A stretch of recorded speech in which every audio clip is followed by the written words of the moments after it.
You were in hell of a run on Shameless, though. 11 seasons. You must get that all the time, walking around and walking about, right? And then 6 seasons of Reba before that. Right. And so now I have parents and their kids. Coming up to you. Yeah, like not kids, like young kids, but like 20-year-olds. I call 20-year-olds kids. Who comes now. up to you and talks to you about Shameless?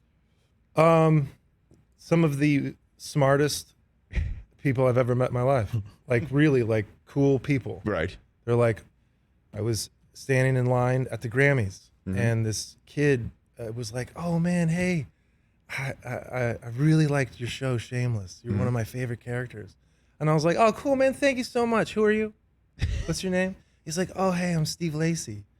And I'm like, Steve Lacy, the musician?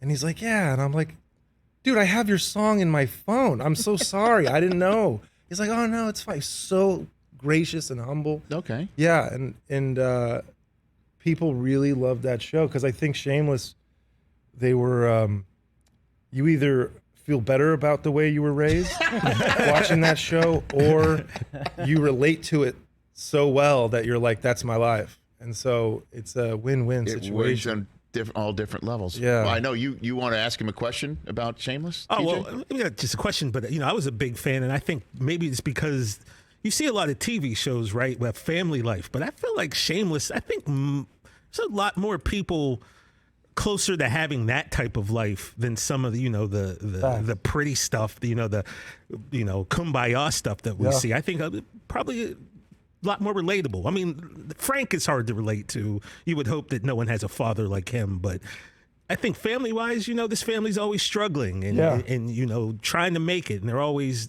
getting right there but not getting there. And I think that was just relatable for a lot of people. And you know what it was, though? And you and V, your relationship, that was just she's an angel. That was a great relationship. Shanola Hampton, she's got a new show. So what do you think it is then? What you were saying, it was the writing. The writer is everything. And John Wells, one of the smartest people I've ever met in my life. Well, he's a legend. It was his show. It took Right. him 8 years to get Shameless from the UK to the States. And it was so worth it because it was his family. It was just brilliant. The writing was so good. And everybody was on book, and it was like, you're on book. The word is the thing. It's chiseled in stone. And I went to John, and I was like, can I improv some stuff? And he was like, I don't care what you say, as long as it tells the story. And I was like, oh, wow, okay. But my improvs were never as good. Sometimes I would improv a lot, depending on what it was. His words were always better. Huh. Well, that's the way it works out. Yeah. You got a good William Macy story? I mean, yeah. What do you want? I don't know. Just give me what you got. So he was in Wild Hogs. He rides. I have a Harley, and another actor on the show in that second season was Justin Chatwin. He rides Harleys. So Bill's like, we need to do a ride, Shameless Riders. And I was like, all right. So we rode from LA to Aspen, Colorado. And but we first went to San Francisco, but that LA to Aspen Yes. was like, we saw each other in a different light. And I remember just being in this thing like wind rash and road driven, and we go into this nice place because Bill's bougie and he stays at nice places. And he's like, we might be riding Harleys, but we're staying in nice places. And I was like, you're doing it. He's not shameless. So we went into this really nice place, and we dropped our stuff off, went into the restaurant, and we're going to sit down, and no one's there, but Justin comes in, and I go, what is that? What is that smell? And he's like, oh, I felt like I stunk, so I put some cologne on. And I'm like, dude, we're on Harleys. You know what I mean? I can't smell that. This is olfactory rape. I need to have my nostrils so I can taste the food. I was like, dude, no, I'm sitting over here. And I sat on the table, and Bill's like, we're sitting together.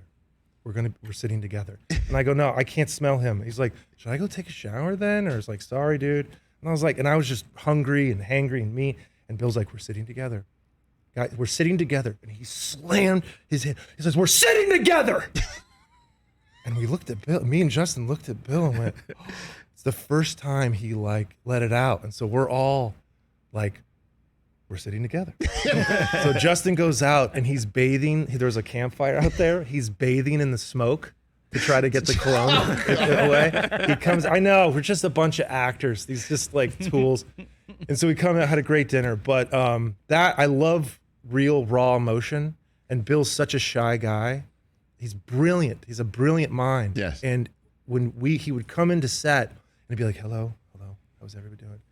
And action. You know, and they would go into Frank, and we would do scenes, and then it would be my cue for my line, and I would go, oh, I'm sorry, I'm so sorry. Let's go again. I was watching him. I would watch him. Yeah. I would just be behind the bar, just watching him. And you'd miss your. I'd totally in your own world because I'm listening to what he was saying. Yeah, because it was so brilliant. He was a great mentor. Reba was a great mentor.